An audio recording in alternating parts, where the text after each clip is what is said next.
Hello, my name is Rock Rickert, past president of AAED, and I'm here to welcome you to the virtual presentation of the 2020 EDDE Awards for AAED, Economic Development Distinguished by Excellence. As you know, in the past we've had a variety of themes for the awards banquet, and this year, because we're not really having a conference, we're also not really having a theme.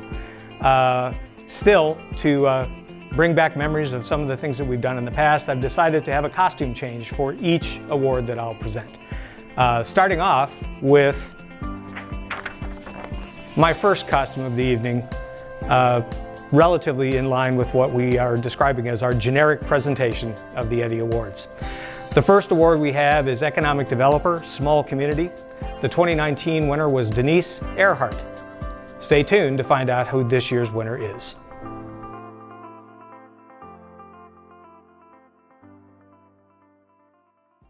Really? You're kidding me? Yes.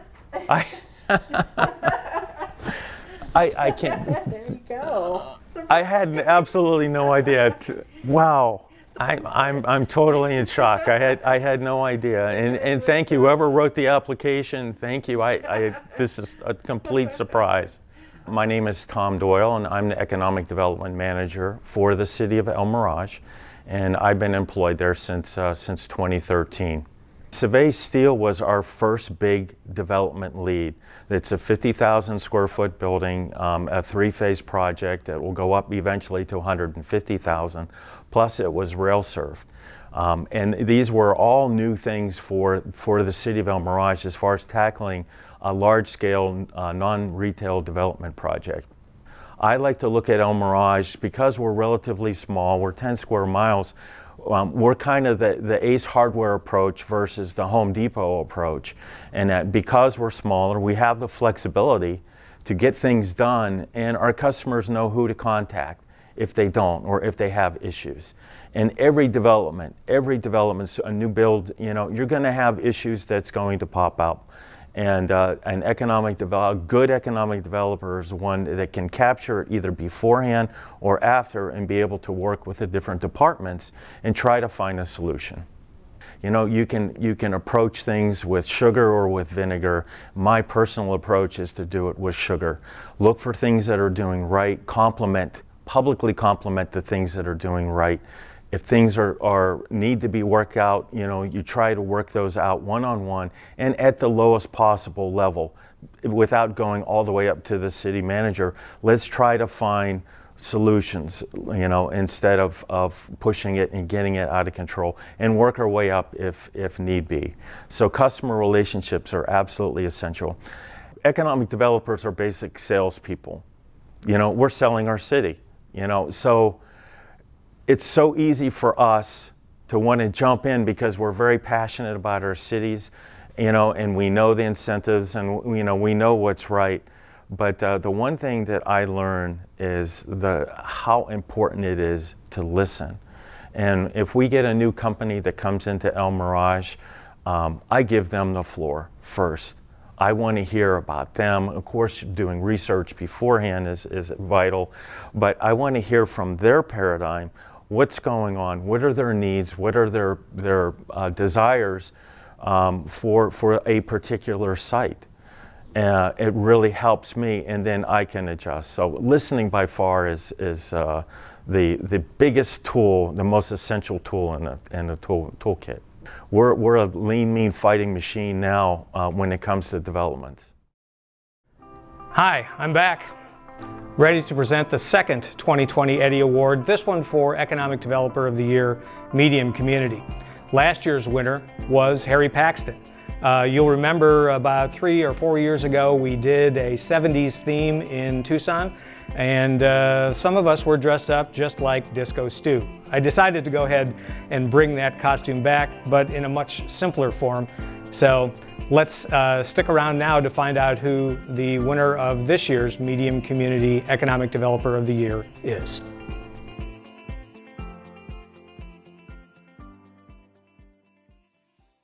Oh my goodness, thank you very much. What a shock. I had no clue. I'm Tammy Ursenbeck, and I am the Economic Development Director for Mojave County.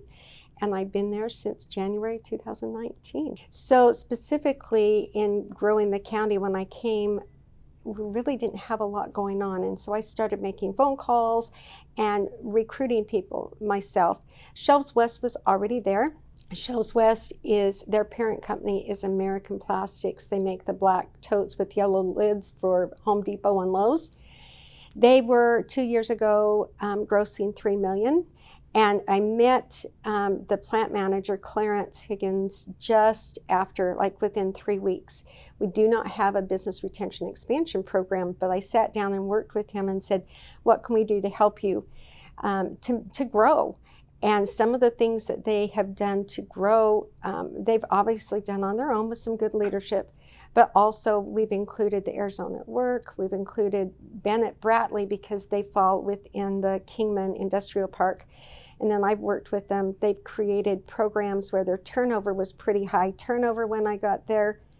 They now have initiatives to help keep the people there longer and stay longer. So they've gone from 3 million gross to 36 million gross in just under 2 years. And they're projected by first part of next year to go to 50 million. So they're right on the right track, helping them to get into other buildings. So they'll have 2 different buildings that they're working out of. So they have enough space to do what they need to do. But it's exciting to see their growth. They've gone from 20 employees, they're at 88 as of yesterday, and they'll be at about 105 within 2 weeks. So they're doing well. Pegasus was different, but I started creating a relationship. Even though I didn't know who these people were, I started creating a relationship with them. So finally, one of the partners contacted my board of supervisor, Jean Bishop, and said, hey, we're looking to come to your area. Wouldn't tell her what they were doing either. And she said, if you're looking to come, you need to talk to Tammy. She's amazing. She's sweet. So then they called me back, but that was just enough validation that I knew what I was talking about by the time they were finished, that they opened up and told me what they were doing. I met with them in person. I went to Vegas and met with them in person on a Thursday, and by Tuesday, the following Tuesday, we had them down in the county, but we just made it easy, created that relationship, and we still work very closely to help them move forward. So it's exciting. In 5 years, I see Mojave County being really on the map. I see people from Southern California moving over. We are, Arizona in particular is an easier state to work with. Our taxes are lower. So I see people coming over, but where Mojave County is, we've got the I-11 going in north and south. We've got I-40 east and west. Transportation-wise, we're perfect for those companies that don't want to work in California, but they need to be really close. We're right there. So I really believe, especially with all the fires that are going on in California, with some of the politics, I think that people are already wanting to come over. We've already had businesses come, and I think it's going to grow immensely in the next 5 years. For our third award, I'm bringing back a costume that I first wore 11 or so years ago in Lake Havasu City when we had an English theme to stay in touch with our proximity to the London Bridge. The 2019 winner of Economic Developer of the Year Large Community was Janine Jerkovic from the City of Surprise. And in Arthur's fashion, we will now dub the new 2020 EDDE Award winner for Economic Developer of the Year Large Community.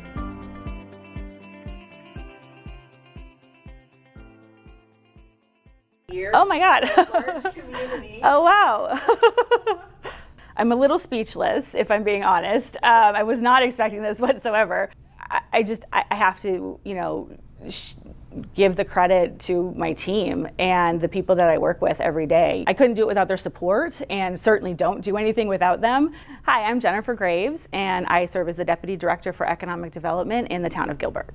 2013, I joined the team in Gilbert, and I started off as a business retention and expansion focused individual working on projects in that space with our local businesses. And then about a year later, an opportunity came up to interview for a promotion within the department to my current position, which is the Deputy Director for Economic Development in Gilbert.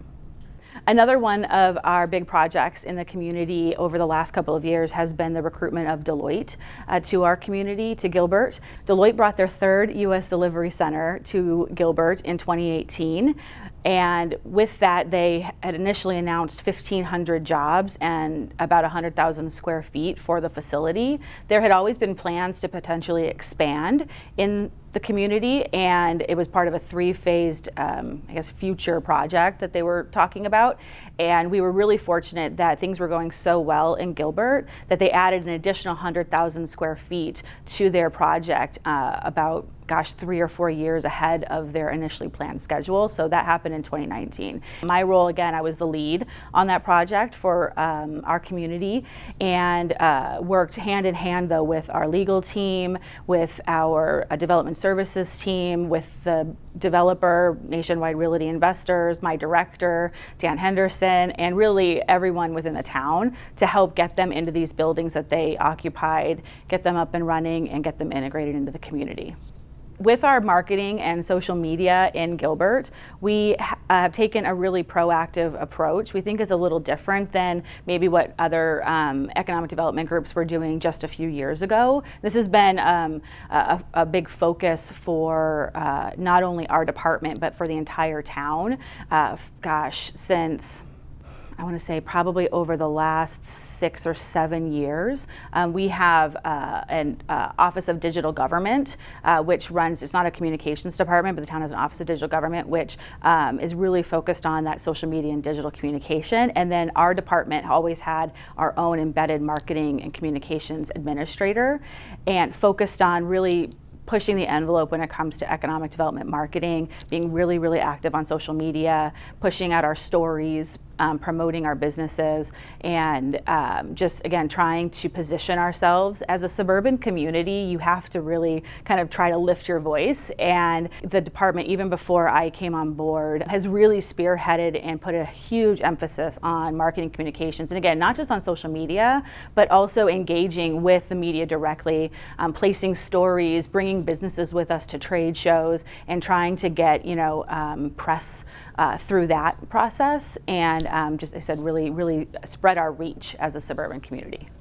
I think some of the best practices in our economic development toolbox are, first and foremost, our focus on helping our businesses from the first phone call and being their advocate to the ribbon cutting. We really focus on turning our business clients, if you will, into our partners for years to come. And we take our businesses, into the future, if you will, following up with them. How are you doing? How's it going now that you've been here a few months? And then working with them to continuously help them grow and expand and keep them in Gilbert once we get them in Gilbert.